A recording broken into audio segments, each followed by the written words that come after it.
Right now, this one comes from Matt, who wants to know what's the top speed and the G-force the crew's going to experience. Or actually, this one's from Chelsea. Sorry, how long is the crew going to be staying at the International Space Station once they arrive? Thank you, Chelsea. It's going to be different for all of these different crew members. For Hazzaa Ali Almansoori, he's only going to be up there for about 9 days. He's set to come home on October 3rd with 2 other crew members, NASA astronaut Nick Hague and Russian cosmonaut Alexei Ovchinin. For Jessica Meir and Oleg Skripochka, they're going to be staying up to about 200 days, or a little bit over 6 months on board. They're going to be up there for a long duration. It's common for long duration expeditions to be about 6 months in length. That's been the common practice throughout the life of the International Space Station. You do have a couple of different durations sprinkled in there throughout.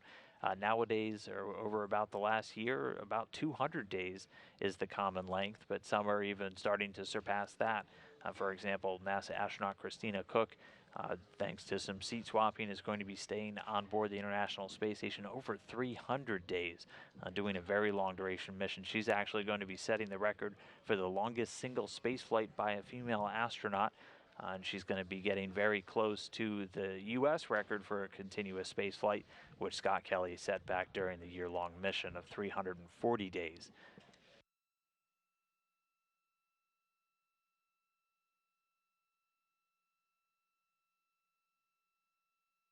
And one more for right now. This one does come from Matt. He wanted to know what's the top speed and G-force the crew's going to experience. The ride uphill isn't too G-force intense. They'll usually get up to about 3 Gs on the ascent, but the eventual speed they're going to reach is that orbital velocity. That's the amount of speed they need to maintain an orbit or a circle around the Earth, and that'll eventually match up with that of the International Space Station, which is right around 17,500 miles per hour.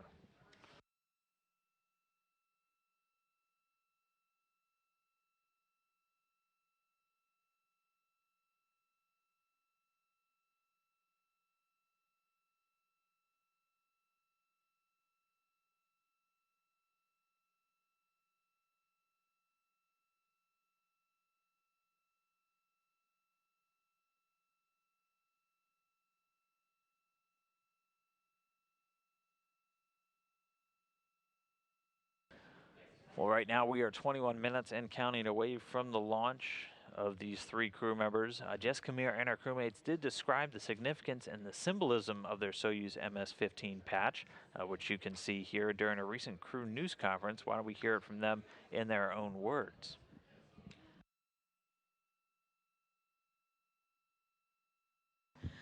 Well, there were some of the key features for the Soyuz patch are the Arctic tern. По-русски это полатная крачка. This is a bird that makes an incredibly far-ranging duration. For me, it's extra special because in my previous life as a physiologist, I studied birds and some migrations of birds, so I really like that element of the patch. And of course, that long-duration flying bird represents our long-duration mission and how special that is.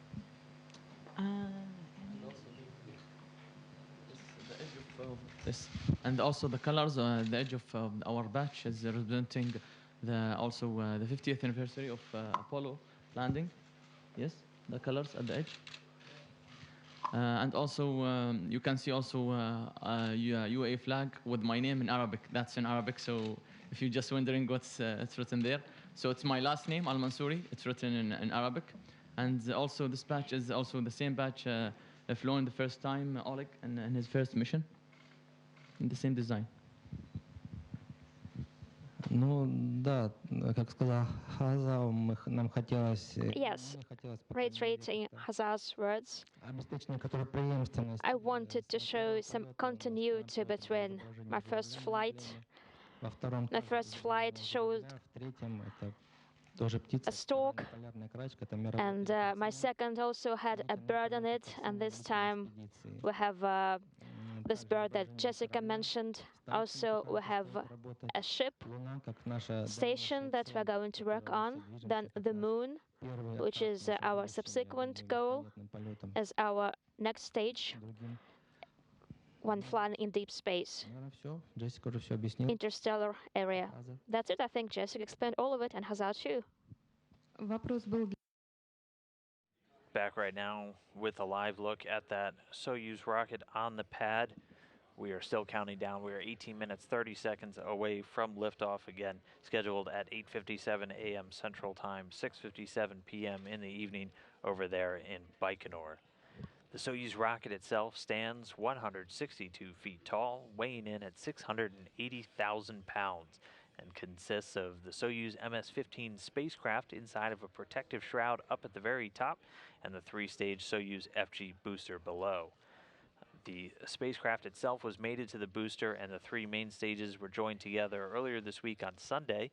And then just 24 hours later on Monday, the Soyuz rocket began its trek actually from that integration facility out to the pad, always opening the door and starting that trip right at 7 a.m. Baikonur time, arriving less than 2 hours later where it gets raised to its vertical position for final pre-launch preparations. It moves out on a rail car from that building out to the pad number 1, and then these large clamshell gantry arms swing up to secure it in place and also offer access to the actual spacecraft, including that elevator that the crew rides up to board the Soyuz prior to launch.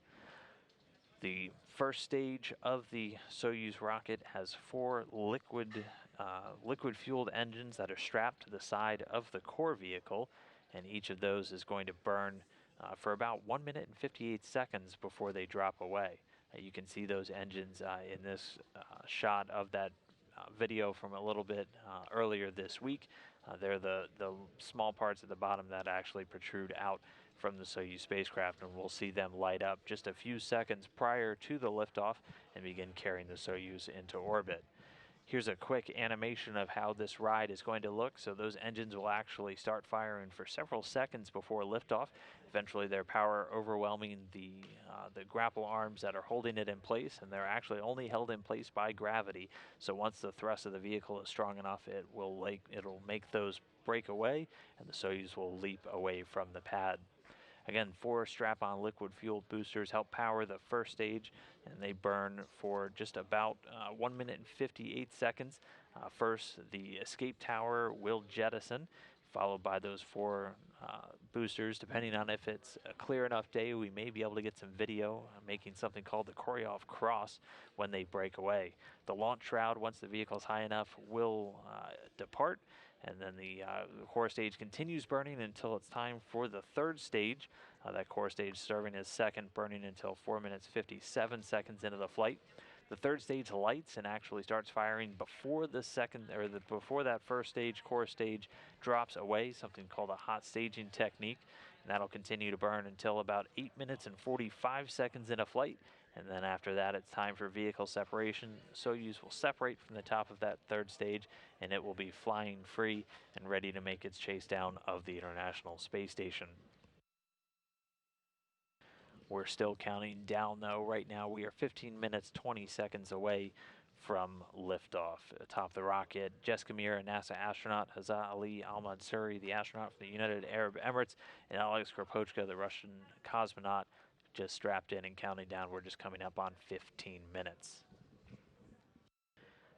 And again, a reminder, we are taking those questions. If you have any, hop over to Twitter and use that hashtag AskNASA. We'll be using that. We'll answer those questions throughout today's broadcast.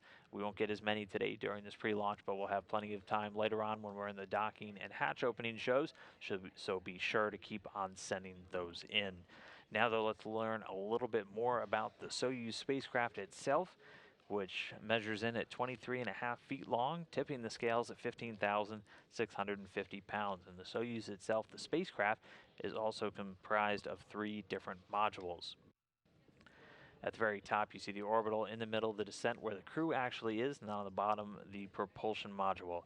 The descent module is situated in the middle of the Soyuz vehicles that has a customized seat liner inside each of the seats for these crew members that they're seated in during launch, entry, and landing, and contains all of the different controls and displays necessary for the flight. It has life support systems, batteries for re-entry and landing. Also, the parachutes are tucked away right behind the crew members' heads. It also has soft landing rocket engines on the very bottom beneath the heat shield that fire to slow the Soyuz right before it touches down in Kazakhstan. There's also 8 hydrogen peroxide thrusters located on the module that are used to control its orientation or its attitude during the actual descent until parachute deployment. It also has guidance, navigation, and control system to maneuver the vehicle during that descent phase of the mission. It weighs 6,393 pounds, has a habitable volume of about 141 cubic feet, so it's a bit of a tight fit. Just overhead and through a hatchway, though, is the orbital module at the very top. And this is the part that not only connects to the descent module via a pressurized hatch, but is the part that will actually connect to the International Space Station. It's got a small amount of room for the crew to move around during the flight to station. It was much more important space when they were taking 2 days, which is still the default if there are any issues during that initial trip. But it has about 230 cubic feet of space, has the docking mechanism, hatch, rendezvous antennas all at the very front end, and that docking mechanism, again, is what's actually used to connect this spacecraft to the International Space Station.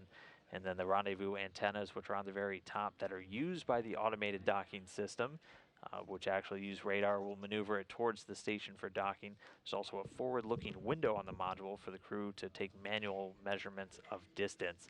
All the way on the bottom of the spacecraft is the propulsion module that has all of the oxygen storage tanks, the main engine, the attitude control thrusters, avionics, and communications and control equipment. Propulsion portion of the module handles all the orbital maneuvers, including those actually needed to rendezvous with the International Space Station, but also perform the deorbit burn at the very end of the spacecraft's mission. And before they're deployed, the 2 solar arrays, which gather electrical energy for the systems on board, are folded against the body of the spacecraft, and those will actually unfold right after we get into orbit. The propulsion module itself, though, detaches during that final descent and burns up in the Earth's atmosphere along with the orbital module, that descent module, so that middle part, which has the heat shield, the only piece of the Soyuz that actually survives that fiery re-entry. The entire spacecraft, not only serving as a crew transport vehicle, so getting the crew up into space and then getting them back home at the end, also serves as basically their escape capsule. So these are used in the event that they need to get off of the space station in a hurry for any reason. They use their Soyuz spacecraft as that emergency descent and landing. So there is always at least 1 Soyuz spacecraft for each of the 3 crew members on board, or rather there's at least a seat in a Soyuz at all times for any crew members on board the space station.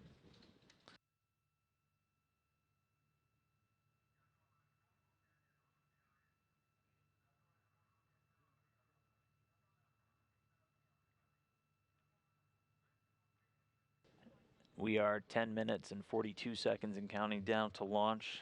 Representatives from NASA, Roscosmos, and the United Arab Emirates, along with friends, family, are all watching just a short distance away from the launch pad that we're getting a live look at right now over in Baikonur.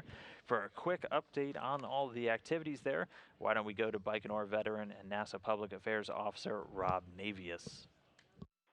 Dan, it is sunset here in the Central Asian desert, and the multinational crew strapped inside the Soyuz MS-15 spacecraft is set to begin its 6-hour journey to the International Space Station. Fall is in the air here in Baikonur, with the start of this mission in the offing, as Skripochka, Meir, and Almansoori are minutes away from blasting off in their Soyuz spacecraft in the final crewed launch of this year. After today's liftoff, the legendary Site 1, where Yuri Gagarin began his journey into the history books more than 58 years ago, will be temporarily closed for renovation and modernization to accommodate future human spaceflight launches of the Soyuz spacecraft on the upgraded 2.1A Soyuz booster. The NASA delegation for this launch is led by the Acting Administrator for Human Exploration, former astronaut Ken Bowersox. About 1,000 people from the United Arab Emirates are here to watch their native son, Almansoori, ride into their history books as the first Emirati citizen to fly in space. Against that backdrop, as we near the 19th anniversary of the start of a permanent human occupancy of the International Space Station, everything is in readiness for a ride into the sunset skies from this historic venue. That's it from the Baikonur Cosmodrome in Kazakhstan. Now back to you at Mission Control in Houston. And thank you, Rob. Getting some in-cabin views now of the Soyuz. In this view, in the bottom right corner, you're seeing the center seat. That's Oleg Skripochka. And then in the center of your screen, that is Hazzaa Ali Almansoori. He's seated in the right seat for today's launch, making his first trip into space, the third for Skripochka. We're about 8.5 minutes away from the planned launch time. Why don't we sneak in a few more Ask NASA questions? Our first one comes from Zyriel, who wanted to know, when's the last time 9 people were aboard the International Space Station? Great question. It hasn't actually been that long. It was September of 2015 when there was a short taxi flight that brought up a Kazakh cosmonaut, and that was during the one-year mission for Scott Kelly and Mikhail Kornienko. So again, it was another really long duration flight, and we had a crew member going up for a short, we call it a taxi flight, just about an 8-day mission. Our next question comes from Good Hope, who wanted to know, is there a possibility their flight path will be affected by the HTV-8 launch that just happened yesterday? No, it won't. This is something, as you can imagine, all of the different flight controllers look at very carefully. There's usually some constraints around when vehicles are arriving, but these won't be arriving at the same time. This Soyuz going to launch and dock today. The HTV-8 not set to actually get really close to the space station until Saturday. And then we'll do one more, this one from Cassidy, who wants to know, what do they eat? Well, Cassidy, they eat quite a bit of different things. Each of the crew members, before they go up, at least on the NASA side, get a chance to sit down with NASA food scientists to map out all of their likes and dislikes for their menu items.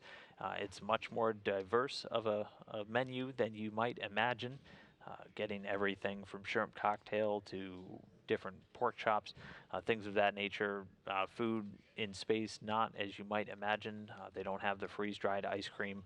We actually are able to send real ice cream sometimes, and most of their food not coming in tubes. It's dehydrated, and so it actually has we call it a shelf-stable life, so it'll maintain taste and nutrition for up to 2 to 3 years.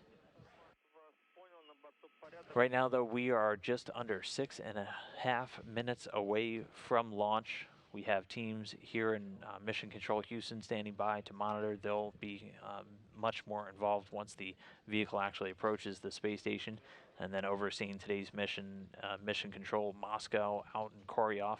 They're going to be talking directly to the crew during their flight up to orbit. And on the right there, a continuing look at a live view of the Soyuz rocket on the launch pad. We are just 6 minutes away. At this point, all of the pre-launch operations are complete. And the countdown, the first and second stage engines are ready for launch. They've confirmed that they've gotten telemetry from the rocket, indicating that all the primary and backup systems are ready to support.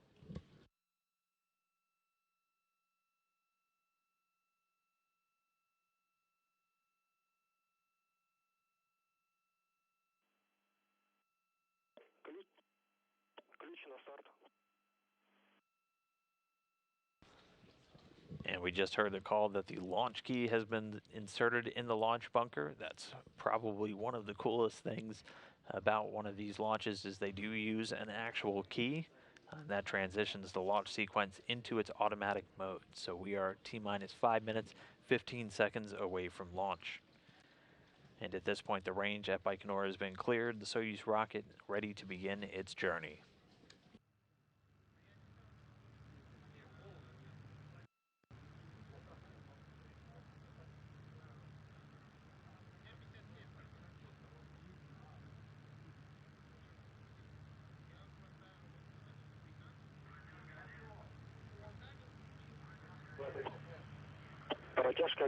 Ground measurement system is activated by Run 1 command. Combustion chamber nitrogen purge.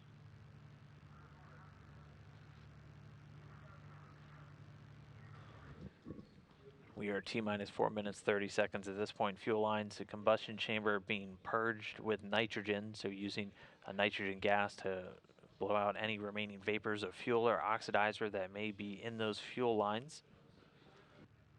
At this point, the crew member have their helmets closed inside the cabin. They're strapped in and ready for launch. Sarmat, how do you read me? How do you read me? Loud and clear. Everything is fine on board. Copy. You're hearing a translation between the commander, Oleg Skripochka, and the actual launch engineers there in Baikonur, reporting everything good on board, the crew ready to go.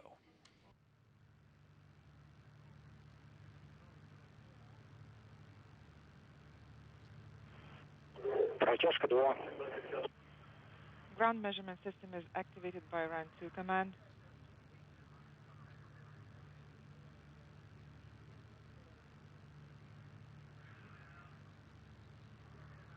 Ключ на дренаж. Есть дренаж. Oxidizer and fuel drain and safety valves of launch vehicle are closed.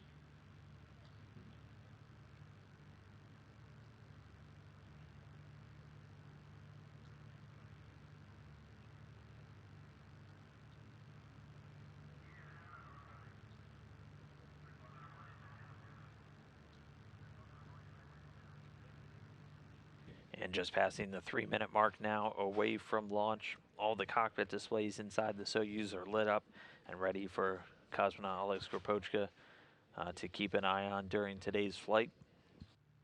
All the onboard systems are switched over to onboard control, continuing to march down 2 minutes 40 seconds away from liftoff.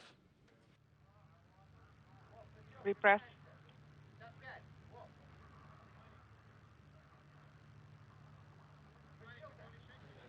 And keep an eye on the videos. You'll see 2 large umbilical towers or arms kind of connected to the rocket still.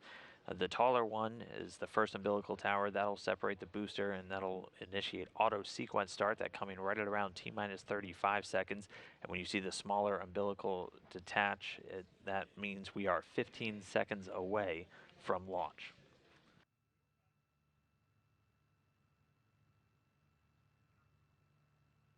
And T-minus 2 minutes from launch.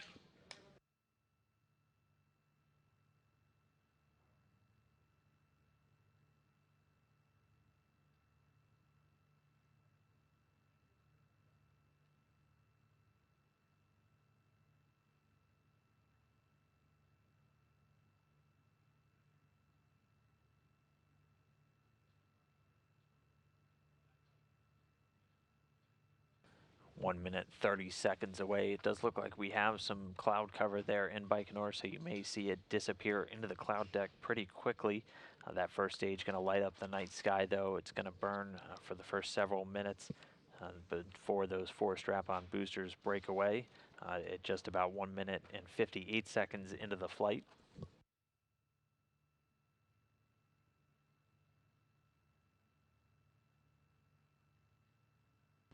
1 minute and counting. 1 minute to liftoff contact. Copy. Everything is fine on board. We're feeling well, and we're ready for launch. Copy. Vehicle to internal power. And you see that first umbilical separating. And now keep an eye on the one a little bit lower down. Once that separates, you know we're 15 seconds away from liftoff.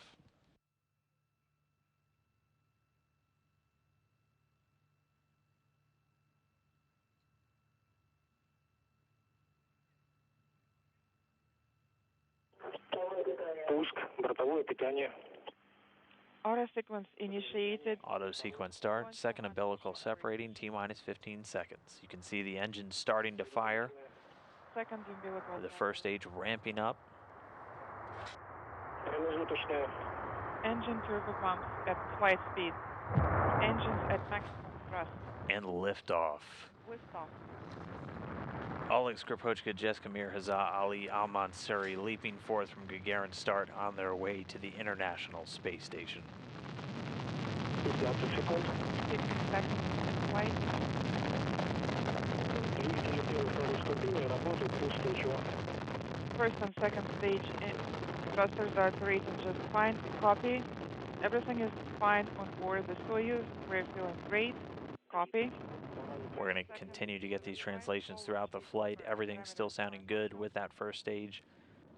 You can see the 4 strap-on boosters lighting up the night sky. Soyuz delivering 930,000 pounds of thrust with that first stage, the 4 boosters and the single core engine. You can see them punching through the cloud layer there. The first stage measures 68 feet in length, 24 feet in diameter, burning liquid fuel for the first 2 minutes of the flight. The flight, pitch, your roll are nominal.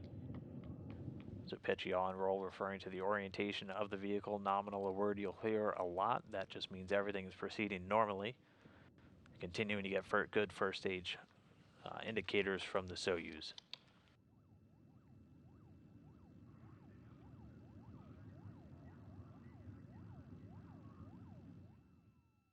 Things looking good inside the cabin. You can see Jessica Meir at the top of your screen. Oleg Skripochka at the bottom there in the commander's seat. First and second stage thrusters are operating nominally.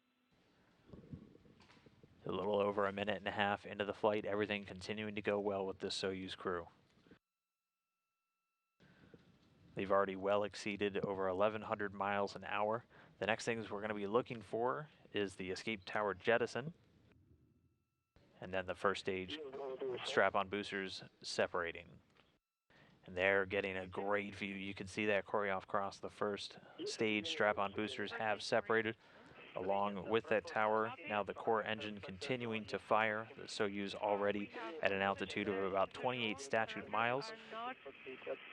Nominal. Copy. Everything is nominal on board. We are feeling great. Copy. So at this point, the Soyuz traveling in excess of 3,300 miles per hour. You can see those 4 strap-on boosters continuing to descend. The Soyuz powered now by that core stage engine. 160 seconds into the flight. Copy. Yes, we see that the launch route jettison is also confirmed. Affirmative. The launch shroud protecting the Soyuz during that initial climb through the atmosphere has been jettisoned. This is actually a view from on the Soyuz spacecraft itself. You're looking down at one of the folded up solar arrays. We're over 3 minutes now inside. The rocket's altitude already 48 miles in height.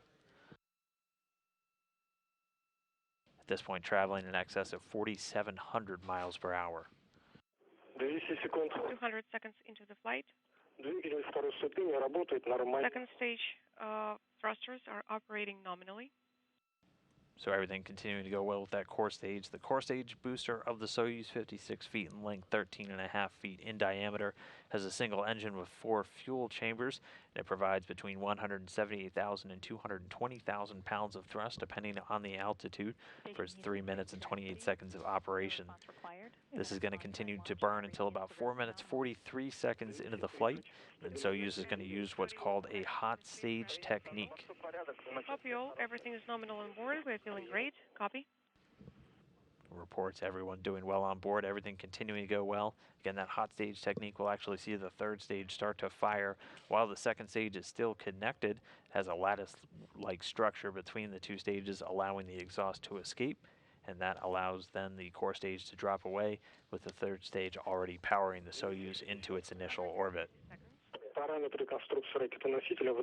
launch vehicle control system parameters are nominal. We are standing by for GK2. Second stage shutdown.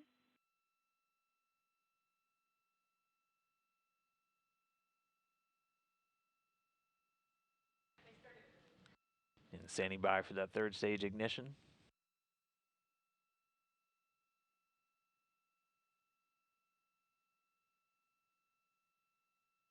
And confirmation, second stage has shut down and separated. The Soyuz now being powered by that third stage engine.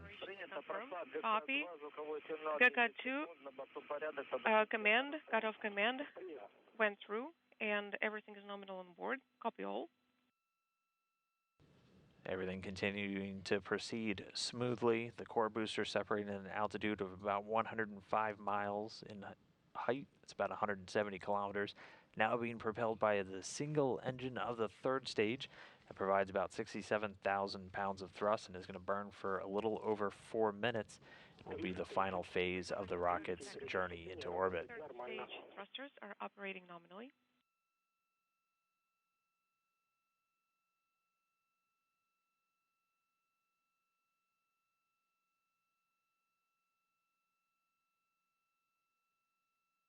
And again, this is a view looking back towards the end, and that'll be cutting in and out this an animation of what's taking place right now. That third stage engine going to continue to fire and carry the vehicle into orbit. This is actually a view, you're seeing one of the folded up solar arrays. That, and along with a series of antennas, will deploy shortly after the Soyuz makes its initial orbit.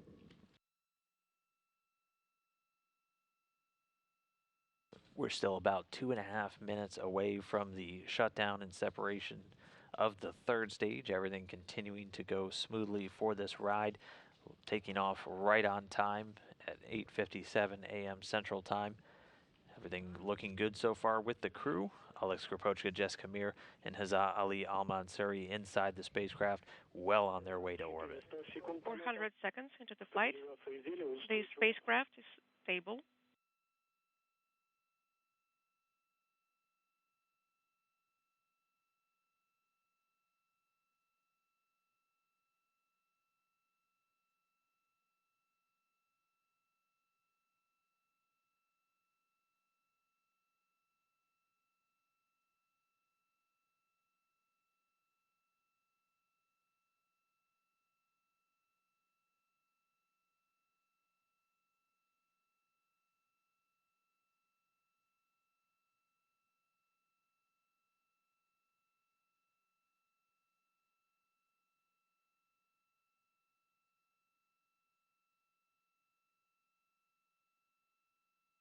$450. 450 seconds into the flight. The flight is nominal.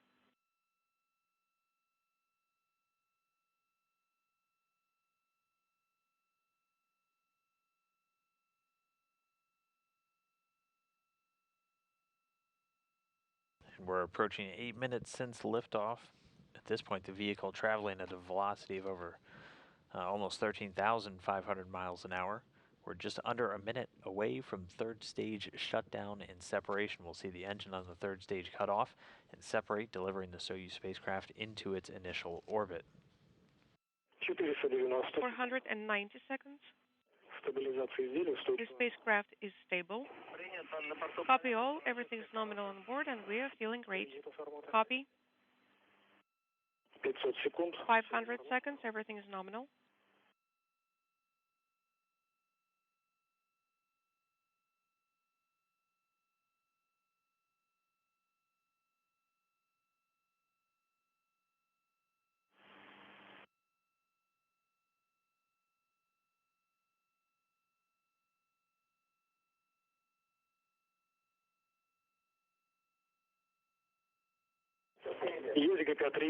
Look at 3 command. Cut off. And getting a spectacular view there. You see the third stage separate and fly away. And Sarmat, congratulations. We're handing you over to Moscow. Sarmat, Moscow. Moscow station, face the ground. Go ahead. Go ahead and face the ground. Go ahead, Moscow. How was are you the, feeling? We are standing by Ascent, for was your report everything on the nominal? third stage separation. Everything was All the nominal, and we are appendages feeling have been great. And we are working from pages 35 through 39. Copy all, and we are standing by for the first measurement for page 36. And just like that, 3 new crew members now in outer space, the third stage separating, and we did get a good report that all of the solar arrays and antennas have deployed. So a spacecraft in good health now in orbit around planet Earth. Russian cosmonaut Oleg Skripochka, NASA astronaut Jessica Meir, and your United Arab Emirates astronaut Hazzaa Ali Almansoori now in outer space and beginning their chase down of the International Space Station. Copy all. It's closed. RPV 1 and 2 flow sensors are closed. Copy all. That's wonderful. And oversight of the spacecraft now going to be transferring over to the Russian Mission Control Center just outside of Moscow. It'll be this team right there in the room. And again, we did get confirmation that both solar arrays and all of the rendezvous and docking antennas have deployed. So a spacecraft in good health along with the crew now ready to make the 6-hour journey towards the space station.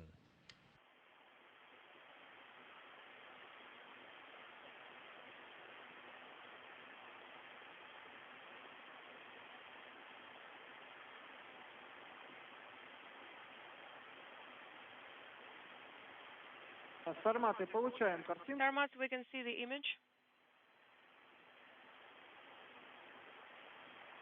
И ждем от вас первый замер. And we're standing by for the first measurement per page 36 from you.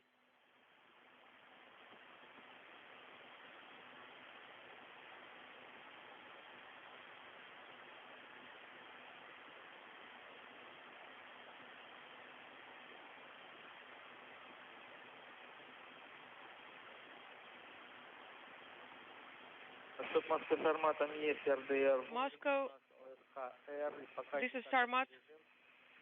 RDR was nominal and on time. Copy.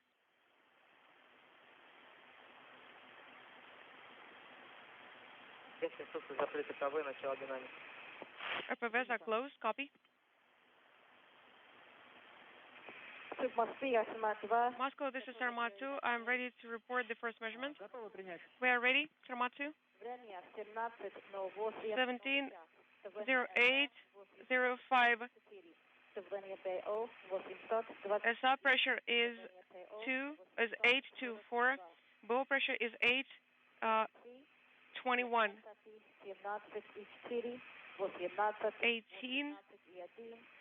18.119. 269 20 23 21 3 2 1 3 2 7 19.6 18.1 9 800 and inaudible. Copy all Sarmat 2. We have written down all the data. For page 39, course 1 and 2 tests were underway. Copy all. And Sudan test was also underway. Copy. Copy all. Sarmat.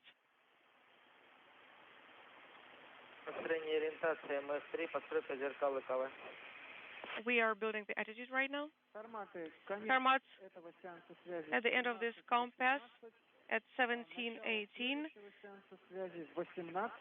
we will discuss what we'll do during the next compass that will start at 18:29. Deactivate and activate all COM assets from PK. And don't forget to send GEF4 and VP1 command. Manual control test will be performed during the next compass, that is page 45, step 1.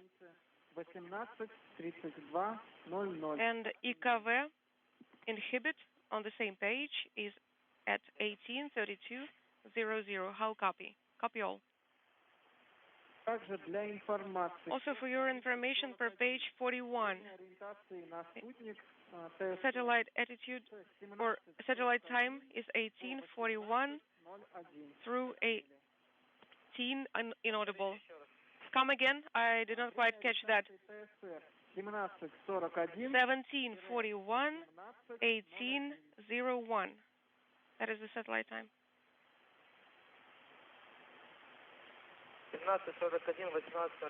17:41, 18:01. That is a good copy. And we're standing by for the next measurement.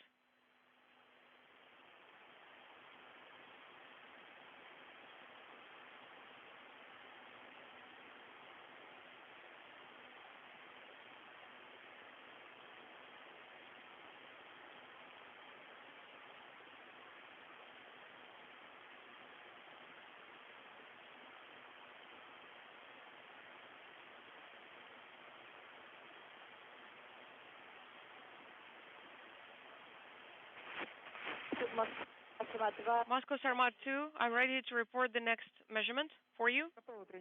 We are ready to copy. Inaudible. Delta 1. Давление БО 821. BO pressure is 821. Давление ПО Inaudible. 843. Delta 1. 2547. Inaudible. Принято, замер записали. Copy all. We have copied all the measurements. And everything is nominal. Copy. Sarmat 2.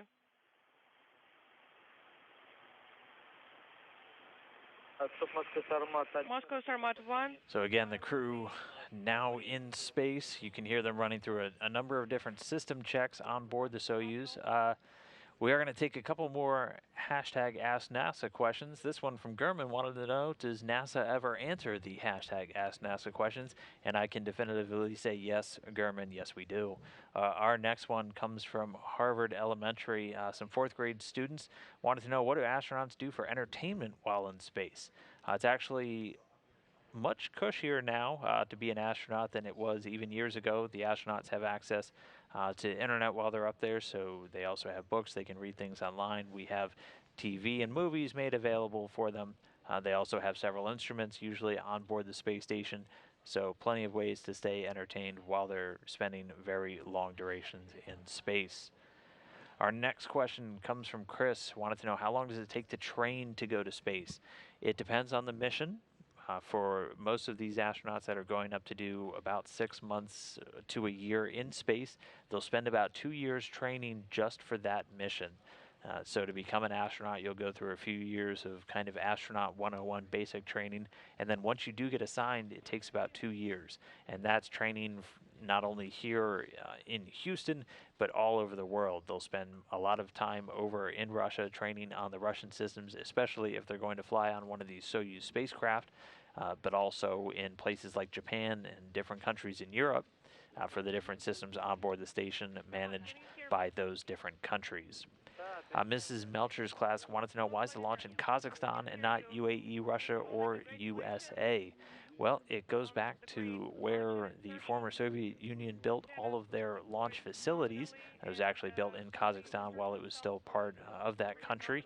And after that, when it became the Russian Federation, they still use all of the same infrastructure, and they work with the government of Kazakhstan to use it. And that's where the Soyuz launches from. We don't currently have human-capable vehicles launching from the USA, but that's all about to change once our commercial crew vehicles come online from providers Boeing and SpaceX within the next year. So you'll be seeing more launches of people to the International Space Station from different locations than ever before. Next up, we have one from Sophia who wanted to know, what memorable items are the astronauts bringing into space? It differs from each of them. They do get a small allotment typically to bring some items up with them to the International Space Station. Most of those are kept private, but we do know that inside of the Soyuz spacecraft today, there was a zero-G indicator, so basically a small toy hung above the crew members that indicates when they're in microgravity, and it was a plush, sparkly unicorn from the commander Oleg Skripochka's daughter. And Hazzaa Ali Almansoori, making his first trip into space, also was able to tell reporters that he had a small plush camel from his children that he's carrying up into space as well. So they do get a small allotment, not a lot as you can imagine, as it is fairly difficult to pack everything into a tight space, and all of the important stuff goes first. Our next question comes from Eric. Wanted to know, where along the journey do the rocket's falling debris disintegrate? Is it upon entering the Earth's atmosphere? Not all of the pieces of the rockets typically disintegrate. Some will actually make the re-entry back down to Earth's ground. That's one of the main reasons why the Russians chose Kazakhstan, is there are very vast stretches of uninhabited land where you're not going to have to worry about those rockets coming down in anyone's backyard. That's also why in America we typically launch over bodies of water right now, either from the Kennedy Space Center on the coast of Florida or even from the Wallops Flight Facility in Virginia, as you can keep that water clear, and then it's just going to fall down into the ocean. Our next one comes from Matt, who wanted to know, with the station crew about to have a crew of 9, what are the chances of a 4-a-side space football game going on with the 9th acting as a referee?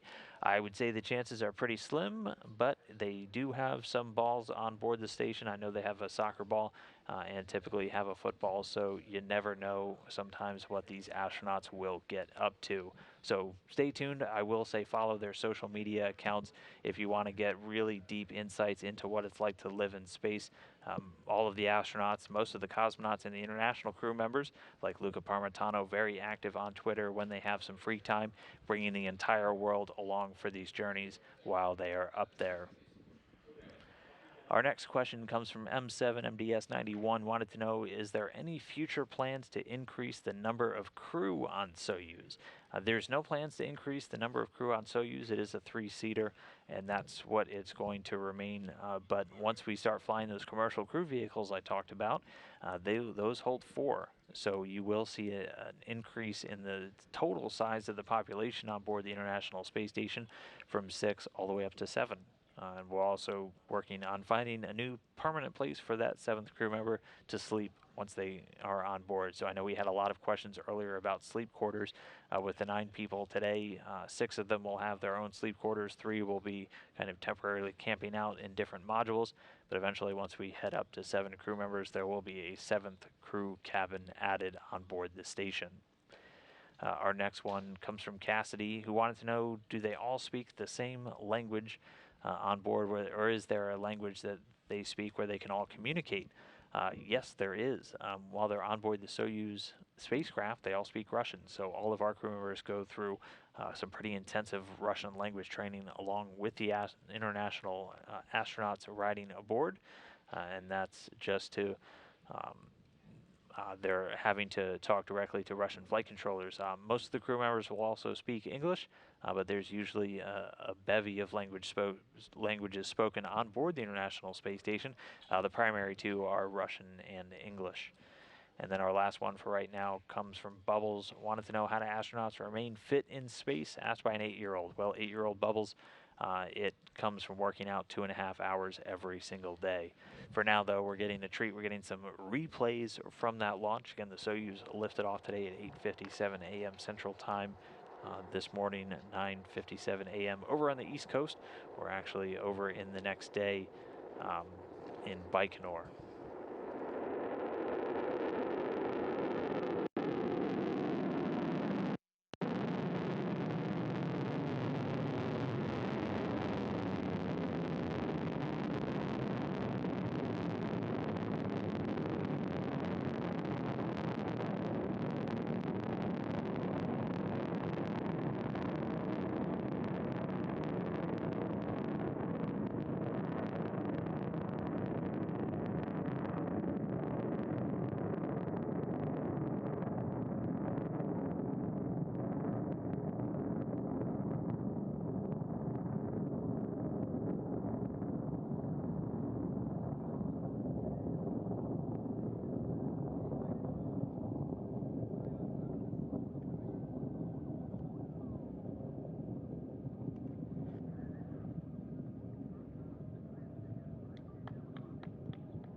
видишь, королевский крест называется. Все 4 ступени вокруг.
All right, and those were all of our launch replays. Again, though, the day is not done, so be sure to continue to tune into NASA TV as they make their way to the International Space Station. Here's a quick rundown of all of our upcoming events. Starting at 11:30 all-time Central, we're going to have a video file, all of the post-launch views, and some post-launch interviews with people down there at Baikonur. We will be back at 2 p.m. Central Time for docking coverage. Docking expected at 2:45 p.m. Central, 3:45 p.m. Eastern, with the 3 crew members arriving to the station. After that, we'll break for a few hours while they do leak checks and get ready to open up the hatches, coming back at 4 p.m. Central Time for hatch opening coverage, with hatch opening itself at 4:45, at which time the 3 crew members will make their way on board, and we'll have 9 people on board the International Space Station. All of that will be wrapped up at the end of the day at 7:30 p.m. Central Time with a video file showing all of the docking and hatch opening activities. I do want to thank you for tuning in this morning. This is just step 1 in our journey to the International Space Station, so be sure to come back a little bit later this afternoon as we get ready to add 3 new crew members to the International Space Station. For now, though, we are going to go ahead and sign off. This is Mission Control Houston.